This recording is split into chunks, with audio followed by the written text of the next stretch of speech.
I'm really excited about this next interview. We are going to interview Mo, who is from Morocco, and we're doing the interview in Morocco. So I'm always like, how is it for you as a remote worker in your own country? And Mo taught himself how to program. So he created the life that he's in now. He gave himself all of these opportunities.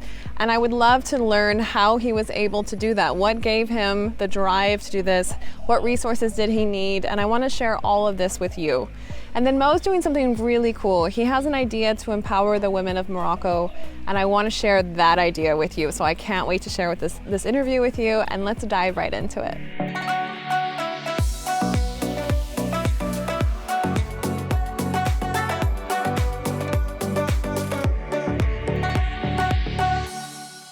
Before we get started, we just want to give a shout out to Office R&D, who is our sponsor on today's episode.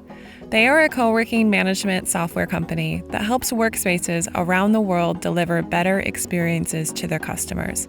They share our values of promoting and championing remote work, and they've been our biggest supporters since day one.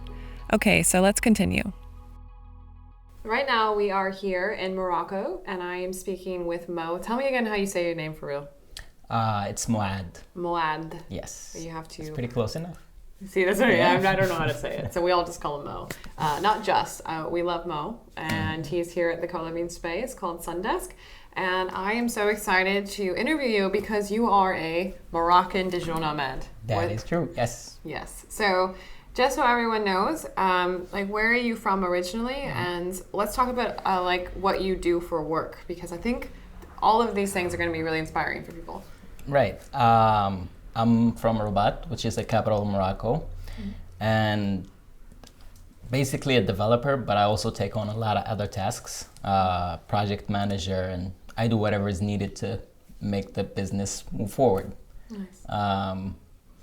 But it's been a nice experience because it was never intended for me to be a digital nomad. I actually studied political science, and I was gonna come here and work for the foreign ministry. And what? I didn't know this. Yeah. Okay, keep going.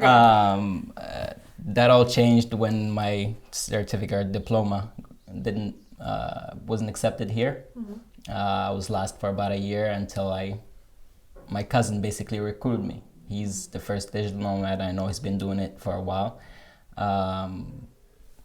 I started learning programming, and that opened up opportunities for me to work remotely, travel, and basically be free. So yeah. And share a little bit with us about the journey to get there, because I know you were talking to John the other day that it wasn't like you just signed up and everything was rosy. Oh, no. It's hard work. It's hard work at first. Learning how to manage your time, taking on new skills. It's a must, and the most important thing is to get out of your comfort zone. You have to be challenged. It took a lot of work to get to where I am right now. I basically had to push myself 24/7 at first to basically catch up with the rest, because I started late, and it was a new domain, a new field for me. But it was fruitful, and as you can see, I'm here in Tarazout enjoying myself, surfing and working remotely. Oh, that's awesome. Yeah. That's really cool. Yeah. So did you teach yourself programming? Basically, yeah. Okay. With the help and guidance of my cousin. Nice. And which language do you do? PHP for backend. Okay, cool. That's good to know. So one question I would like everyone to know is, where do you get your accent? Because have you ever been to the United States? I actually have, yes. Okay, but where do you get your very American East Coast accent? To be honest, come on. Eminem.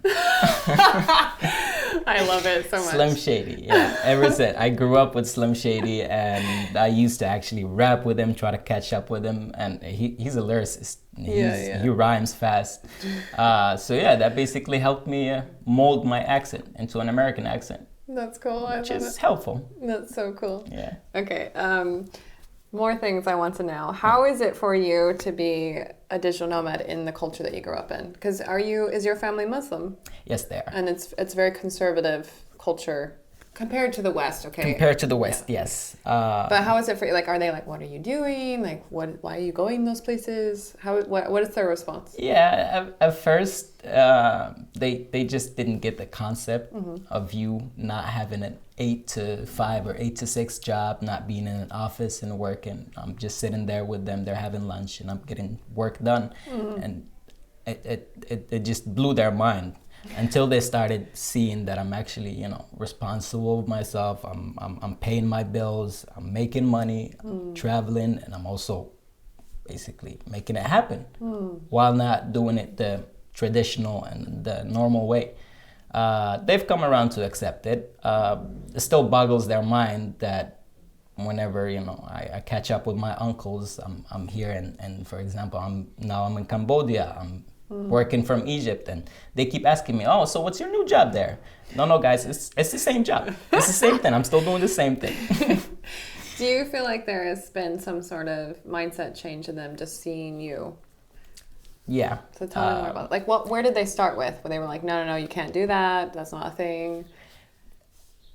I think it started, they were used to me not being around and traveling because I studied in Egypt for 4 years. But it actually started when they sat down with me this one time, my parents, and they saw, and I explained to them, and I took them through my process. This is the code, this is the result of the code, and all of that, and they actually saw and started understanding that the things they use, Facebook, Google, and things, people behind that are people developers are behind it, and they started kind of getting cozier to the idea that I might become one of those. So they're coming around to it. That's cool. Yeah. I think every parent at the end of the day just wants to make sure their kids are okay. That is true. So I'm sure, like, especially when you have a paycheck, they're like, oh, he makes money. Okay, cool. Yep. Yeah, that helps, definitely. But there is still this whole stability, and what are you gonna do eventually? Are you still gonna just keep traveling around, or like, what is, you know how it is, the traditional and normal way of doing things is you have a stable job, you get married, you have a house, and yada yada yada, and I'm trying to break away from that cycle, and that's still a challenge kind of with the family. Is that hard for you to deal with? Not really. It's always come easy to me. But my parents have expectations of me. They want to have grandchildren, and I don't know if I can provide that for them. So that kind of bothers me a little bit. Yeah. So they think eventually you will settle down, have a wife, kid, everything. Yeah, and I don't know how to change that because I don't know if I'll eventually ever do that. Yeah. But we'll see. That's so interesting because what I think of is you pioneering the way, even if you don't realize it, because like your younger cousins, younger siblings are looking at you as like, oh, if he can do it, then I can do it. Exactly. And I wonder how that's going to affect future generations. It's actually one of my uncles. He has 3 young daughters, and he was really interested in what I do and talked to me a lot about it, and he wanted me to start guiding and, you know, introducing what I do to his daughters, to my awesome. to my cousins, and I love the idea, and I'm definitely doing it. That's amazing. Yeah. Especially for women in countries where it's a little bit more conservative.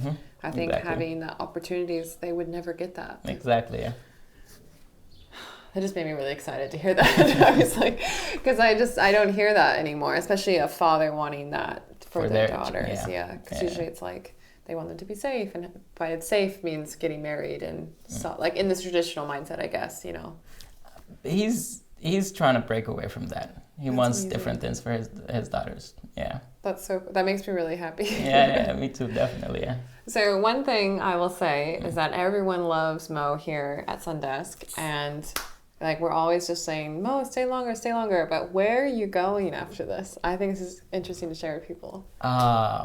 I'll be going to the Philippines next month. So one thing this morning is someone asked you, oh, are you getting a job in the Philippines? And what are you actually doing? Like, what are you doing there? That's what I usually get from my family, yeah. No, I'll still be doing the same thing. We're working on our own project. It's a software for government, for courts in the States. I'm going there to recruit a team. So he's actually going there to create jobs in the Philippines. So he's going there to find people to be who are developers, find them full time. That's like, and how old are you? 26. Sorry, 27.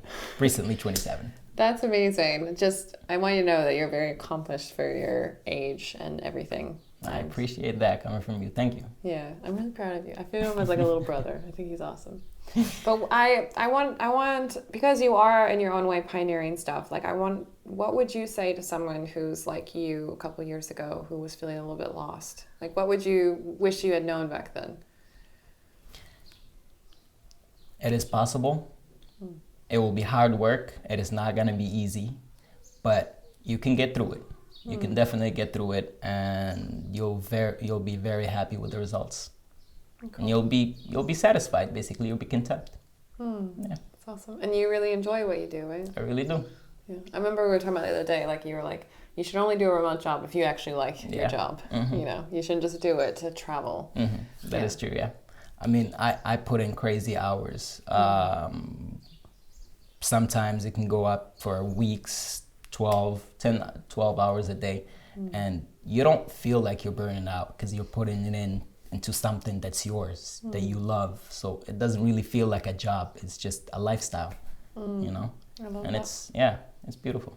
What's your current traveling like? Because you're not a full-time digital nomad. Not that that is a thing, but like you go home and then you go away for a couple of weeks, or what do you normally do? Not really. I'm usually, most of the year I'm away from home. I'm usually in Morocco for a few months in the year. Oh, I didn't know that. Yeah, but other than that, Southeast Asia. So you know what that means. So after Philippines, you should come up to Chiang Mai. We'll definitely do. Okay, yeah. Cool. I think we should, I told you we're going to get a house. You got to come stay with us. Yeah, you're part of the family now, whether you want it or not. I appreciate that, yeah. Cool. Yeah. Well, I think that's pretty much it. I just really wanted to share with people, like, how awesome you are. Two, like, you're just, like, I don't know how to describe it. It's almost like a quiet confidence. Like, you're just, like, I'm doing my thing, I'm happy with myself, and I think that can be really inspiring for other people to see, because so many people are waiting for someone to tell them it's okay, and yeah. That's the thing. I don't know why people wait for validation to be from outside. All the validation you need is from within. Like, as long as you're happy with what you're doing and you know you're actually putting in effort, then you should be happy with yourself. Yeah, I completely agree. Yeah. I think like our school system, our culture, whatever is like made to make us feel like we have to look around for validation. But the more I get older, the more I'm like, no, I don't have to do any of those things. Yeah. And I can still be respectful to my culture and my parents and everything, but I can still do my own thing. Exactly. I think that's a really nice balance. Exactly, yeah. Well, thank you so much, Mo. My pleasure. Thank you guys for having me. Yeah, and we are definitely going to hang out again soon. Oh, definitely. Cool. Okay, I'll see you. So you can see why we all love Mo so much. He's such good energy, and also he really cares about everyone. He always shows up. And to me, Mo represents the fact that we can do whatever we want with our life. We have complete control over how our life is shaped. And also, when we do have those resources, we should be giving back, like how he wants to go and empower the women of Morocco to learn how to code. I love that. I cannot say how much I love that. So if you like the video, hit like at the bottom of the screen, subscribe to our channel, and we cannot wait to see you in the next episode. Bye guys.